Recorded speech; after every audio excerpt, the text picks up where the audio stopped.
रोज़ करने के लिए हमको मोस्टली बस डार्क लाइट करना है। तो हम पहले रोज़ को सेंटर से स्टार्ट करेंगे।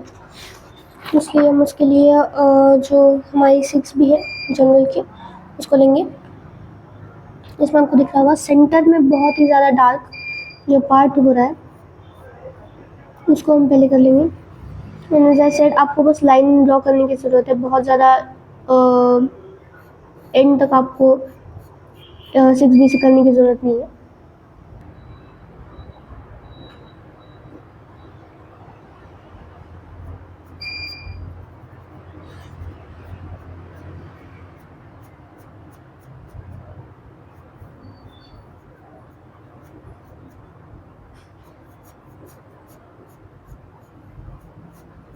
इस तरह से डार्क पार्ट के लिए बस एक ही लाइन ड्रॉ करनी है और उसके बाद उसको ब्लेंड करना है स्टम्प की मदद से। जैसे मैं यहाँ पे कर रही हूँ, ब्लेंड करते वक्त आप सर्कुलर घुमाओ ताकि वो बहुत ही स्मूथली ब्लेंड हो जाए। जैसे बीच में अभी आप देख रहे हो ब्लेंड हो रहा है वो।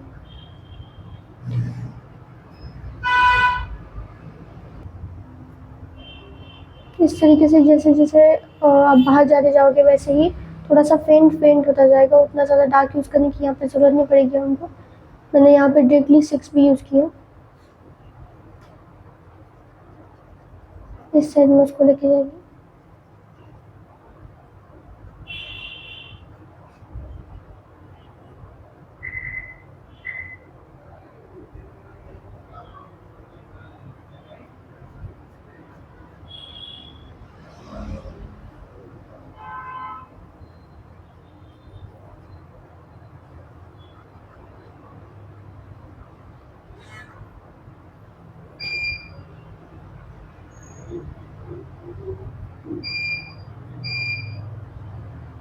इस तरीके से आपको करना है।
इस तरह से ये लाइन बनाकर उसके बाजू में टेक्सचर वाला जो हमारा शेडिंग होता है, इस तरह से हम बस आधे पेटल तक कर लेंगे। उसके बाद हम सम्प यूज़ कर सकते हैं इस तरीके से।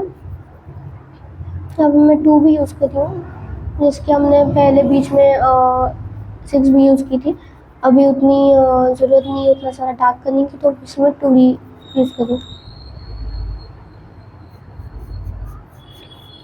इस तरह से नीचे का पार्ट आपको हर एक पेटल में देखना है कि कहाँ से कहाँ रैंडमली आप कहीं से भी डार्क ले और कहीं से भी लाइट करते हो, वैसा नहीं चलेगा। आपको डार्क लाइट समझ के लेना है।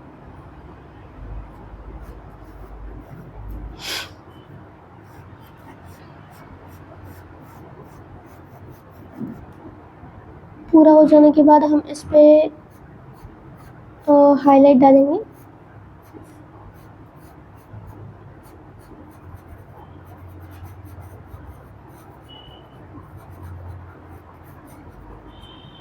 इस तरीके से थोड़ा सा नीचे वाला पार्ट करेंगे हम। इस तरीके से पूरी शेडिंग करते करते आपको बाहर आना है, जैसे हमको दिख रहा होगा। तो जो लास्ट के बड़े बड़े पेटल्स आपको दिख रहे हैं, उनमें से थोड़ी सी शेडिंग अलग होने वाली है। उसमें हमको लाइंस वगैरह दिख रही है, तो भी हमको टेक्सचर जो भी दिख रहा है उसको ड्रॉ करना पड़ेगा। तो अगेन एज आई सेड, हम 2 भी यूज़ करेंगे, उससे ज़्यादा डार्क पेंसिल हम यूज़ नहीं करने वाले। इस तरीके से इस पेटल को पूरी तरीके से भर देंगे। और बीच में अगर आपको दिख रहा होगा कि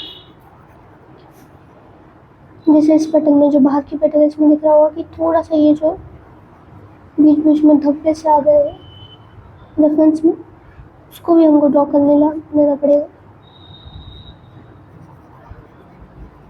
इस तरीके से ऊपर जाते जाते थोड़ा सा पेंट हो रहा है, बीच में कुछ लाइंस वगैरह आती है, इससे रियलिस्टिक टच आ जाता है उसको टेक्सचर की वजह से। उसके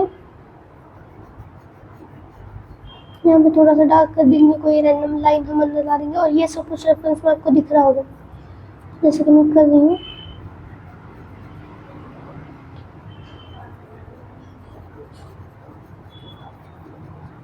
ऐसे ही करते करते जाएंगे। सारी पेटल्स को मोस्टली उसी तरीके का ब्लेंडिंग करा गया है।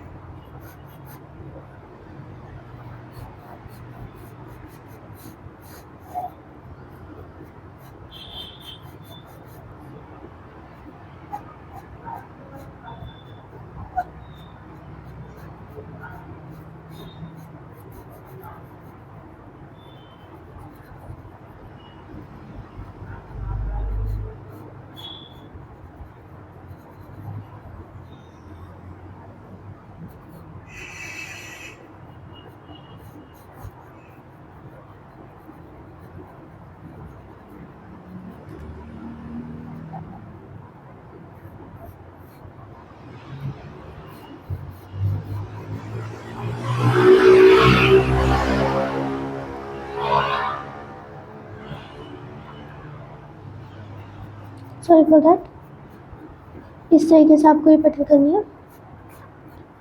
मोस्टली जो आप ये टेक्सचर वाला पार्ट कर रहे हो, ये सिर्फ बैकग्राउंड के लिए होने वाला है। उसके बाद में हमको उसमें लाइंस वगैरह डालनी है, वो हम न्यूट्रल पेंसिल से कर लेंगे। न्यूट्रल हमारे पास लाइटेस्ट पेंसिल है चारकोल के लिए। चारकोल में उसको मोस्टली ऐसे जगह पे हमको यूज़ करना है। हमने पहले भी बहुत बार यूज़ किया न्यूट्रल, आपको पता चल गया होगा। ये पार्ट थोड़ा सा बाकी उसको भी कर लेंगे। सारा का सारा हमने पहले आपको दिख रहा होगा कि सारी पेंसिल से कर लिया, मतलब शेडिंग वगैरह ब्लेंडिंग हमने मोस्टली जो कहते हैं हम की नहीं है।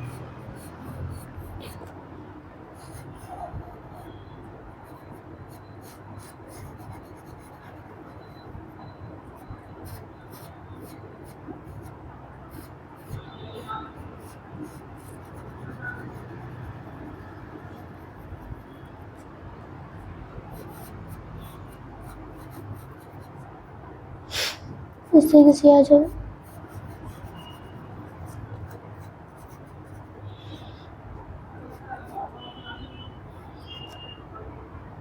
ये भी पेटल आपको दिख रहा होगा, बीच में कुछ इस तरीके की लाइन वगैरह आपको आ रही है। ऐसे बहुत सारे पैटर्न में अलग अलग जगह वो लाइन आ रही है। इस तरह से हमने पूरी तरीके से ड्रॉ कर दिया। अब बस हमको हमारे कंसीलर के 12 नंबर के ब्रश से जो पार्ट हमने डार्क से लाइट तक किया है, ब्रश से उसको बस एक बार ब्लेंड कर देना इस तरीके से। और जैसे कि हमने बहुत ज़्यादा दूर दूर लाइन नहीं निकाली है, तो आपको दिख रहा होगा कि वो बहुत ही सॉफ्टली ब्लेंड हो रहा है। इसलिए आपकी लाइनिंग भी अच्छी होना बहुत ही ज़रूरी है।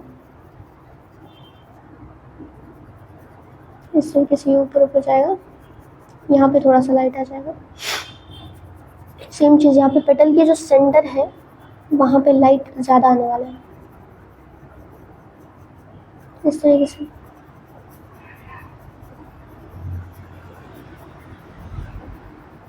इतने स्मूथ तो आपको करना पड़ेगा। और ये ब्रश से मोस्टली बहुत ही अच्छा होगा, तो ब्रश यूज़ करिए।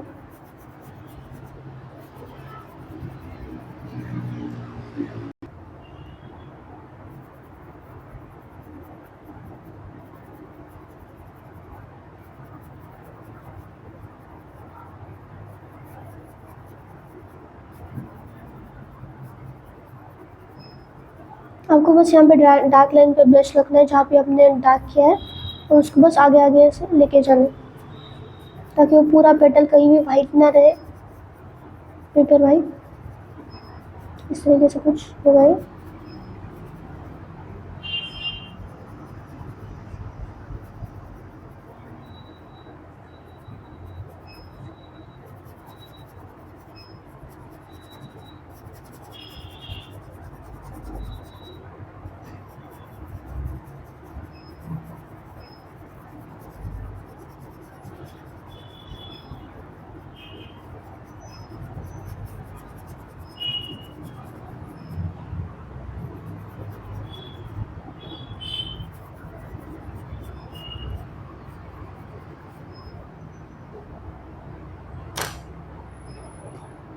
इसके बाद मैंने न्यूट्रल ली। अभी भी शेडिंग का पार्ट हमारा थोड़ा सा बाकी है, उसको और ज़्यादा ठीक करने के लिए, उसको और ज़्यादा अच्छे से दिखाने के लिए मैं न्यूट्रल से जो डार्क पार्ट हमने किया है उसको अच्छे से मर्ज कर दूँगी।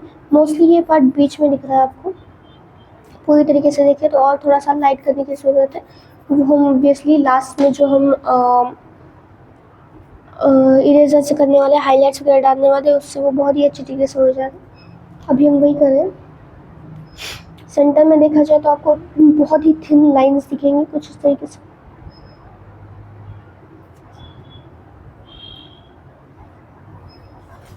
आपको एक बार कटर से काट लेना आपके जो भी इरेजर है उसको।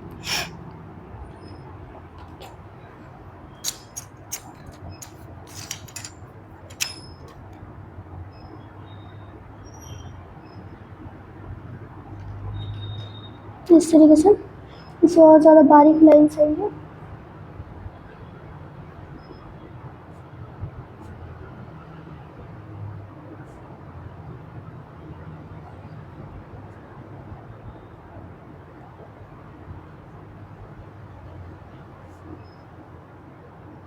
इस तरीके से करना। नहीं तो रबर के अलावा हमारे पास हमारी वाइट पेंसिल भी है, सो अगेन हम वाइट पेंसिल से भी कर सकते कुछ इस तरह से। इसको एक बार शार्प कर लेते हैं।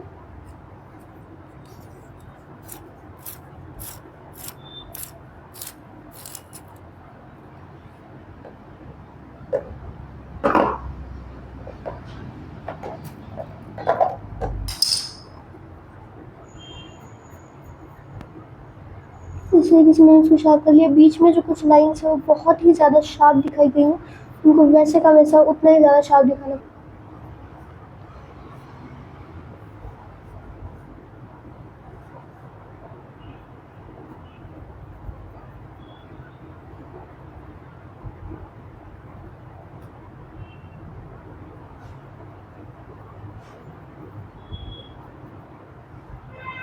इस तरीके से इसको और लाइट करने के लिए हमारे पास एज ए सेट पेन भी है, अगर उसकी भी ज़रूरत पड़ी तो उतना भी लाइट हम उसमें कर सकते हैं, सो नो प्रॉब्लम। आपको जिस तरह से आ रहा है पहले उस तरह से आप कर लीजिए, अगर ज़रूरत पड़ी तो हम श्योरली यूज़ करेंगे।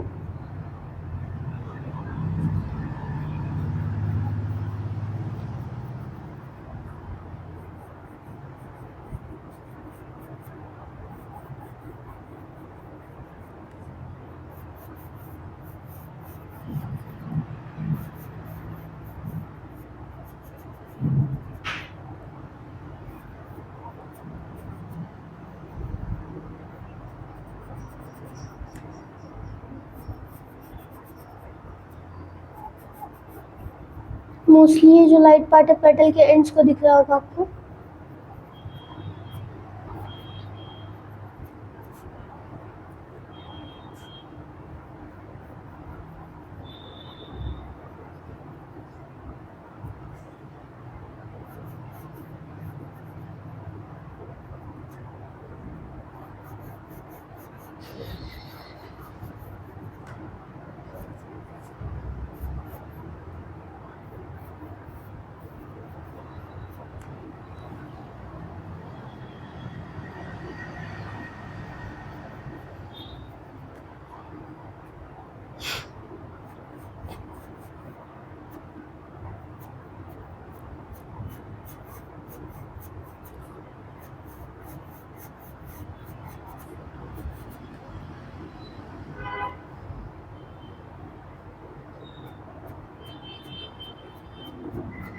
इस तरीके से लाइन्स ड्रॉ करेंगे जो हमको दिख भी रही है, कर्व लाइन्स होंगे वो इस तरीके से।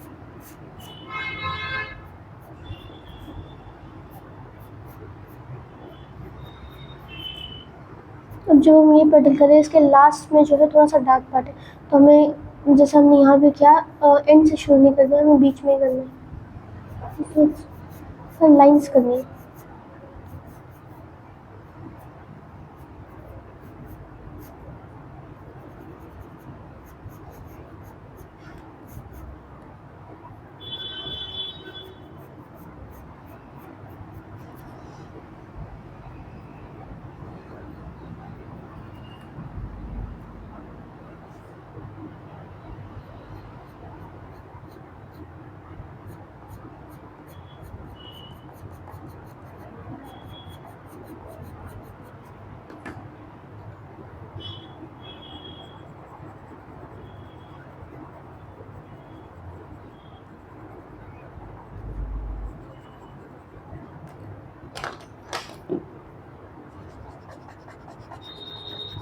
यहाँ पे एज थोड़ी सी मिक्स नहीं हुई है ब्रश की मदद से, तो हम ऐसी जगहों पे स्टम का यूज़ कर सकते हैं अगर ब्रश हो नहीं रहा है।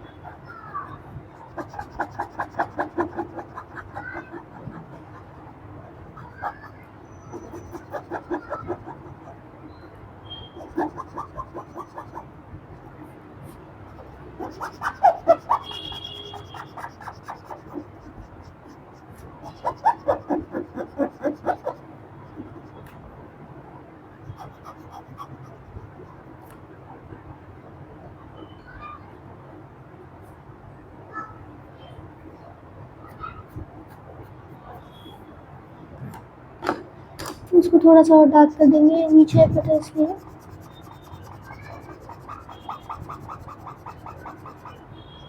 इस तरीके से डार्क हो जाएगा। ये जो बटन है थोड़ा सा ऊपर है, इसका ऊपर का हिस्सा भी थोड़ा सा और लाइट हो सकता है। यहाँ पे एक दिया जाएगी, इस तरीके से उसको लाइट करके ट्राई करेंगे।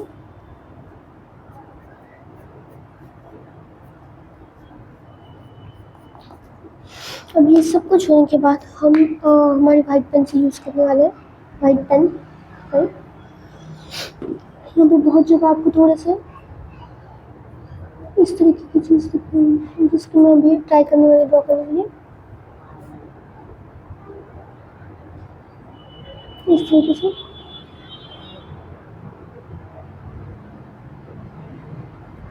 ठीक।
इस तरीके से आपको करना है।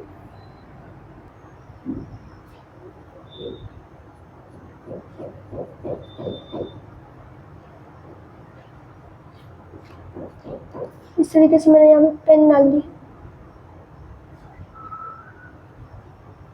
इससे और थोड़ा सा लाइट हो जाएगा यहाँ पर ही।